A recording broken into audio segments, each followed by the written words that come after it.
There is a quiet devastation that begins to shape who you are long before you understand it.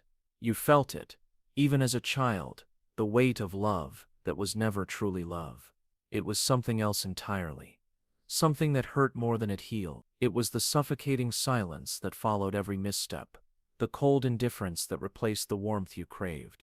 It is not always easy to recognize because it wears many masks.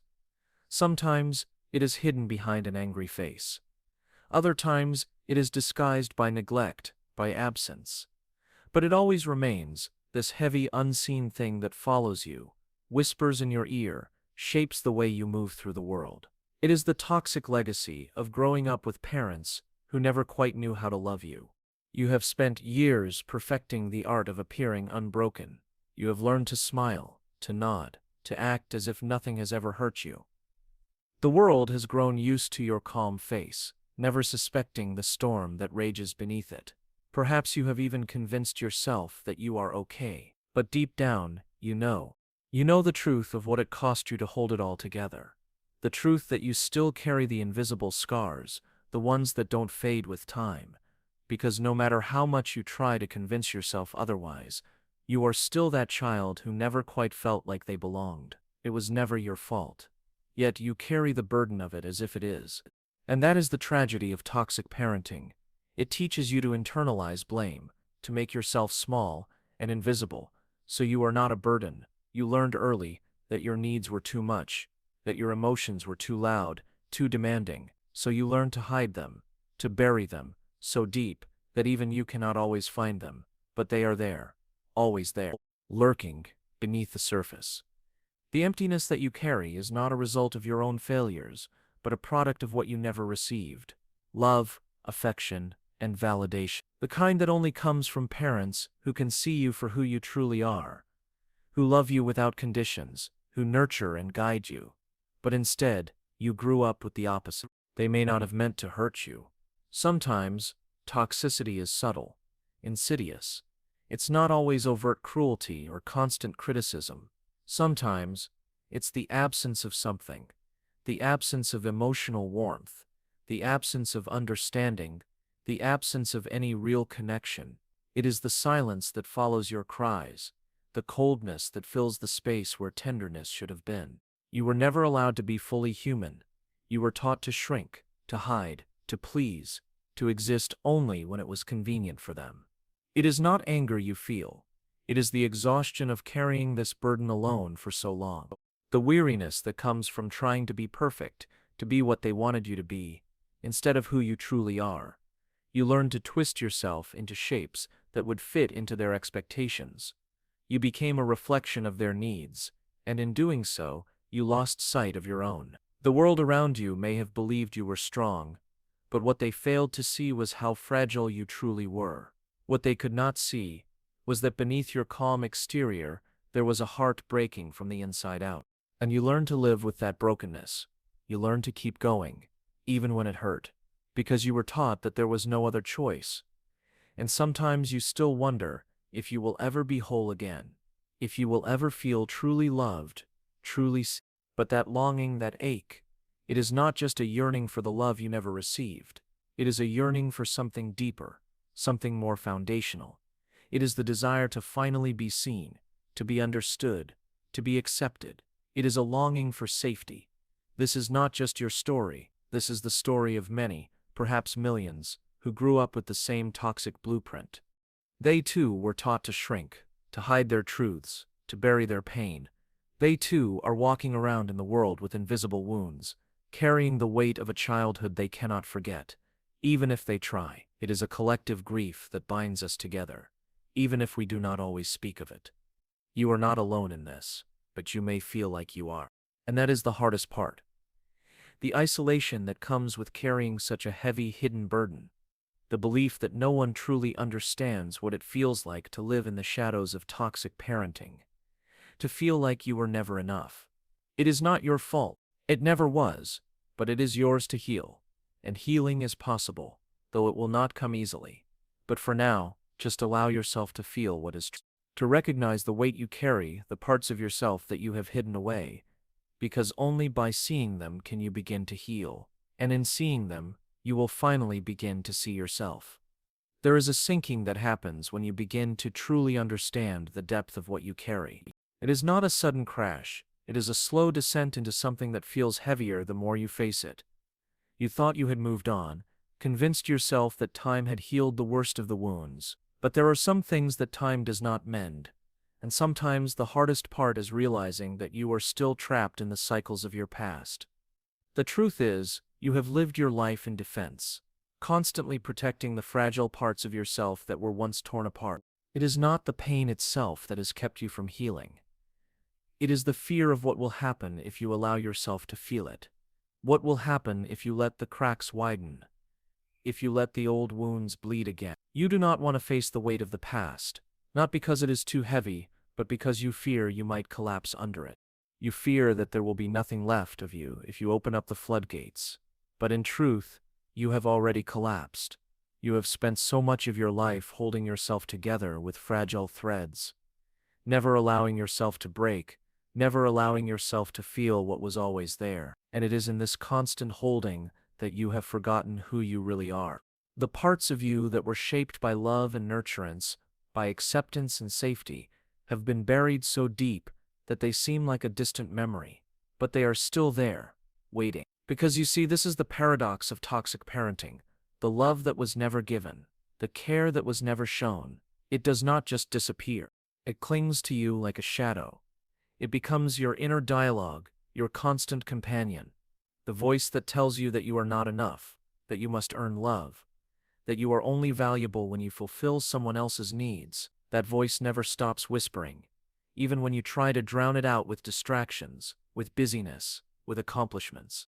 It is there, always lurking beneath the surface, telling you that you will never truly be loved unless you prove yourself worthy. And yet, it is not your fault. They did not teach you to love yourself. They taught you to survive. They taught you to exist in a world where love was conditional, a world where your worth was determined by how well you performed, how well you adapted to their needs. So you became a chameleon, constantly shifting, constantly adjusting, never letting anyone see the real you. But deep inside, the real you is still there, still aching, still longing for the love you never received. They did not teach you how to be vulnerable, how to ask for what you needed, how to express yourself fully. They taught you to hide your emotions, to bury them under layers of defenses and facades. They taught you that to show weakness was to be rejected. They taught you that your needs were burdens, that they were too much to bear. And in this, you learned to shrink. You learned to hide the parts of yourself that were too big, too demanding, too real. You learned to become small. But this is where the cycle begins. Because when you hide your needs, when you bury your true self, you are left with nothing but emptiness. You are left with the constant ache of not knowing who you are, of never truly connecting with anyone on the level that you crave. You are left with the unspoken hunger for intimacy, for understanding, for someone to finally see you for who you truly are. And they, too, are not immune. The same way you learn to hide, to bury, to please, they learned it as well. People who grew up in toxic environments learn to wear masks, just like you. They, too, learn to function in a world where love is not unconditional, where the very act of being seen is an act of survival. They become the adults who cannot express their feelings, who build walls around themselves because they do not know any other way. And you wonder, are they still that way because they cannot change? Or is it because they were never taught that they could? It is in this, the silence between you and others, that the deepest wounds are felt. It is not in the harsh words or the neglect that causes the most pain. It is in the disconnection, the feeling of being unseen, unheard, untouched. It is the coldness that fills the spaces between people who are supposed to be close, but who are so distant. It is the loneliness that comes from never having learned how to truly open yourself to another. You may look at others and wonder why they cannot seem to open up, why they cannot give you what you so desperately need. But they too are carrying the same burdens. They are also locked in the cycles of survival, of protecting themselves from the wounds they cannot name. They are also afraid of being vulnerable, of being seen for who they truly are, because they too were taught that love was earned, that needs were burdens. And so you live in this world of unspoken truths, this quiet dance of loneliness and longing. You keep moving forward, but something always feels missing, and you wonder if it will ever feel whole again. But here is the thing, the healing can begin, even now, even in the darkest places. The process may not be quick, and it may not be easy, but it is possible. The first step is not to fix what is broken. It is to simply allow yourself to feel the weight of what was never given, to give voice to the pain that you have carried for so long. Because it is only when you acknowledge the hurt that you can begin to transform it. Only when you stop running from the pain can you begin to heal it. And that is where you must start. With the truth. With the recognition of your worth. Not the worth that was earned or conditioned, but the inherent worth that you were born with. The worth that has always been there, buried under the years of silence and rejection. It is not too late. There is a quiet kind of awakening that happens when you stop fighting the truth. It is not a sudden rush of clarity, but a soft unfolding. It is like the first light of morning breaking through the darkness, subtle, gentle, but undeniable.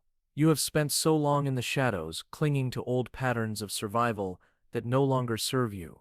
Now you are beginning to see them for what they are, habits built to protect, not to heal. And in this seeing, you find the beginning of freedom. You have learned to carry your wounds as though they define you, as though they are all that you are. But the truth is, your wounds do not make you who you are.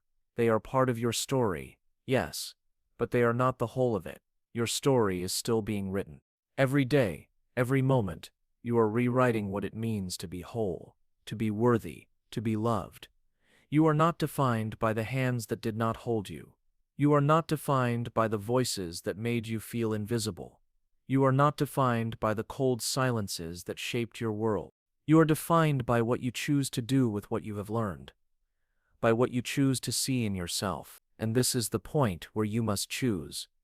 Do you continue to hold on to the past, to live in the shadows of what you were told you could be, or do you step into the light of who you truly are, beneath all the layers of conditioning and fear? It is not an easy decision. The past has its grip on you. The fear of being rejected, of being too much, of being seen, it lingers. It is not a feeling you can easily shake off, and sometimes it may feel like it will never go away. But you are stronger than you realize. The act of choosing yourself, of allowing yourself to be seen, is a quiet revolution. But what if the revolution is not as loud as you imagine it to be? What if it is simply the act of being kind to yourself when the world has never been kind? What if the revolution is in the moments when you decide to stop running from your truth, when you choose to embrace all of who you are, without apology? That too is healing. That too is an act of immense strength. It is not about fixing everything. It is about accepting that everything does not need to be fixed. You do not need to be perfect. You do not need to be whole in the way you once imagined. You need only to be present with yourself, to allow yourself to exist without the burden of what others have placed on you. You need only to be real with yourself, to feel the pain, the longing, the loss, and to let it exist without letting it define you. You are worthy, not because of anything you have done or accomplished, but because you are human, because you exist. And in this there is a quiet healing truth. There is peace in knowing that you are enough as you are, not despite your wounds but alongside them. And those wounds, they are not a reflection of your inadequacy, but of your resilience. They are a testament to your ability to survive, to keep moving, even when the weight felt too heavy.